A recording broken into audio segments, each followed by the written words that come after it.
অন্তর্বর্তীকালীন সরকারের যুব ও ক্রীড়া মন্ত্রণালয়ের দায়িত্ব পেয়েছেন বৈষম্য বিরোধী আন্দোলনের অন্যতম সমন্বয়ক আসেফ মাহমুদ।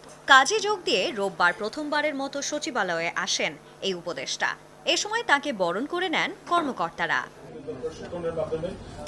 প্রথম দিনের বৈঠকে গুরুত্ব পায় তিনটি বিষয়। উপদেষ্টা আসেফ জানান, বদলে যাচ্ছে শেখ হাসিনা যুব উন্নয়ন কেন্দ্রের নাম। জানিয়ে দেন এই পরিবর্তনের কারণও। যুব ক্রীড়া মন্ত্রণালয়ের অধীনে শেখ হাসিনা জাতীয় যুব উন্নয়ন ইনস্টিটিউট আছে। আমরা এটার নাম পরিবর্তন করতে চাই, যেহেতু বাংলাদেশে একটা ম্যাসাকারের সাথে শেখ হাসিনার নাম জড়িত আছে এবং হাজার সহস্র ছাত্র জনতা মারা গিয়েছে। আমরা মনে করি তিনি এর সাথে সরাসরি যুক্ত এবং সেই জায়গা থেকে এটা শুধু আমাদের মন্ত্রণালয়ে না, প্রত্যেকটি স্থানে এটা করা হবে। তো শেখ হাসিনা জাতীয় যুব উন্নয়ন ইনস্টিটিউটের নামটা আমরা পরিবর্তন করে বাংলাদেশ জাতীয় যুব উন্নয়ন ইনস্টিটিউট করছি।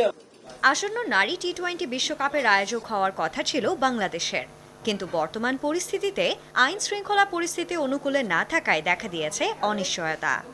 আমাদের নারী বিশ্বকাপটা আমাদের বাংলাদেশে ভেন্যু হওয়ার ক্ষেত্রে একটা হুমকির মুখে আছে।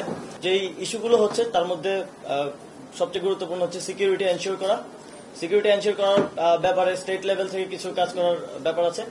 আমি আজকেই যমুনাতে গিয়ে ইউনুস স্যারের সাথে এই বিষয়ে বিস্তারিত কথা বলবো এবং তিনি একজন ক্রীড়াপ্রেমী মানুষ, তিনি অবশ্যই এটিতে আমাদেরকে সহযোগিতা করবেন।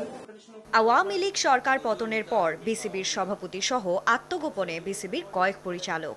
একই অবস্থা ফুটবল ফেডারেশনেও। তাই অন্তর্বর্তী সরকারের কাউকে বিসিবি ও বাফুফের দায়িত্ব দেওয়ার কথা ভাবছেন এই উপদেষ্টা।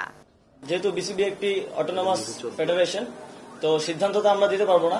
আমরা বিসিবি থেকে সাজেশন নিতে পারবো, তাদেরকে সাজেশন দিতে পারবো। সভাপতির মতো গুরুত্বপূর্ণ দায়িত্ব যিনি আছেন তিনি অনুপস্থিত আছেন, কিন্তু বিসিবি যেহেতু একটা অটোনমাস ফেডারেশন আইসিসির অধীনে, তো এই বিষয়ে আমরা সিদ্ধান্ত নিতে পারবো না। আমরা সাজেস্ট করেছি যারা বিসিবির ডাইরেক্টরস আছেন তারা এই বিষয়ে লিগ্যাল ফ্রেমওয়ার্কের মধ্য থেকে কিভাবে এই বিষয়টি সমাধান করা যায় এবং অন্তর্বর্তীকালীন সময়ের জন্য কাউকে নিয়োগ করা যায় কিনা সে বিষয়ে তারা আমাদেরকে পরবর্তীতে রিপোর্ট করবেন। সানজানা আইভি, যমুনা স্পোর্টস।